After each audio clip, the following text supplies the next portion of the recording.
اللہ تعالیٰ نے پہلی امتوں پر اتنی مشقت ڈالی کہ ان کی نماز مسجد کے علاوہ کہیں نہیں ہوتی تھی، مسجد میں ہی ہوتی تھی۔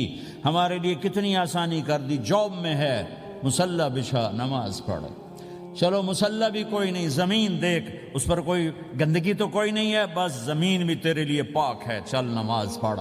اور آسانی کر دی، پانی کوئی نہیں ہے، کوئی بات نہیں، مٹی میں ہاتھ مار، منہ پہ مل، پھر ایک ہاتھ مار، یوں کر، چل نماز پڑھ، میں تیری قبول کروں گا۔ یہ کسی امت کے ساتھ یہ نہیں ہوا، انہیں وضو ہی کرنا تھا چاہے پانی 50 میل پر موجود ہو۔ اور ہمارے لیے پانی کوئی نہیں ہے، چلو تیمم، مٹی میں ہاتھ ہمارا یوں کیا، پھر ہاتھ ہمارا ایک یوں کیا ایک یوں کیا، چل بھائی اللہ اکبر قبول۔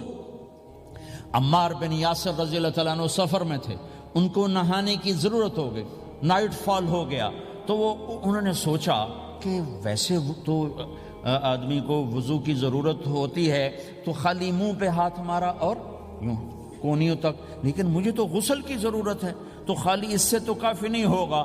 تو انہوں نے کپڑے اتارے، اکیلے تھے، ریت کے اوپر کبھی یوں لیٹے کبھی یوں لیٹے کبھی یوں لیٹے، 3-4 دفعہ یوں یوں اور یوں یوں رول ہوتے ہوتے پھر انہوں نے نماز پڑھی۔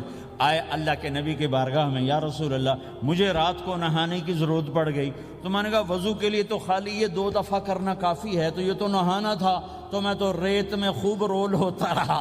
میرے نبی نے انما یکفیک ضربتان، ارے سیدھے بندے عمار، اس کے لیے بھی اتنا ہی کافی تھا کہ تو یوں کرتا اور یوں کرتا اور تو پاک ہو جاتا۔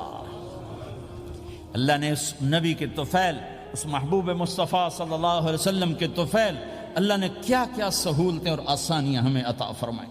پھر نماز 4 کی 2 رکعت کر دی کہ بھئی تم مسافر ہو 2 پڑھو، روزے میں سفر میں روزہ معاف کر دیا، بعد میں رکھ لینا، بعد میں رکھ لینا، قضا کرنے کو حکم، بالکل چھوڑنے کا نہیں۔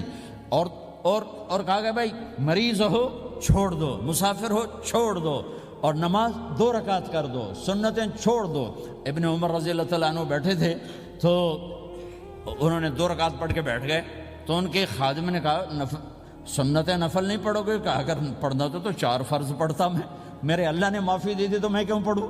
میرے نبی نے سفر میں سنتیں نہیں پڑھی کبھی، اپنی امت کو سہولت دینے، فجر کی سنتیں 2 پڑھتے تھے، اس کے علاوہ سنتیں نہیں پڑھی تاکہ میری امت کو سہولت ہو، آسانی ہو۔ ایک دفعہ بارش ہو رہی تھی اور کوئی جگہ نہیں تھی نماز پڑھنے کے لیے، تو آپ نے اپنی اونٹنی کو آگے کیا اور اس پر بیٹھ گئے، بیٹھے ہی تھے، پیچھے صحابہ نے اونٹنیوں پر ہی صفیں بنائیں، اور یہ نماز اونٹنی پہ بیٹھ کر ادا کی گئی۔ بارش کے اندر نماز اونٹنی کے اوپر نماز بھی ہو گئی، رکوع بھی ہو گیا، سجدہ بھی ہو گیا، سلام بھی ہو گیا۔ پہلی امت